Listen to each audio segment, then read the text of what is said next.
Жылдам хабарнама, шұғыл дерек, зейнетақы мен жәрдемақы түрлері туралы ақпарат тарады. Ассалаумағалейкум армағазақ, егер ең соңғы жаңалықтарды алғашқылар қатарында біліңіз келсе, арнамыздағы подписаться және де бір ғана лайк түймелерін басып видеоролигімізді соңына дейін тамашалаңыз. Ал онда біз бастадық. Зейнетақы мен жәрдемақы туралы ақпаратты мобильді қосымшалар алуға болады. Бұрын бұл ақпаратты ХККО-дан алуға болатын еді. Енді зейнетақы төлемдері мен жәрдемақы туралы ақпаратты екінші деңгейлі банк қосымшалары арқылы алуға болады деп хабарлайды Халық Үни тілшісі.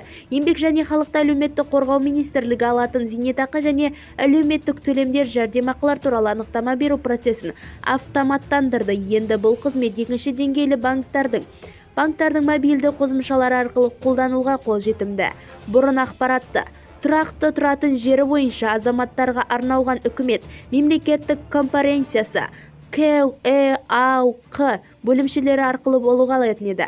Қызметте автоматтастыру қажеттілігі үлкен сұранысқа ие болып, тек 2022 жылдың 210 мыңнан астам адам анықтап отыр. ЕқЭКМ ЕДББ менен бірлесіп 15 минут ішінде мобильді қосымшалар арқылы электронды форматта қызығушылық туындатуға деректерді алу мүмкіндігін іске асырады. Бізді тамашалауды жалғастырыңыз және ең соңғы жаңалықтарды алғашқылар қатарында біле аласыздар.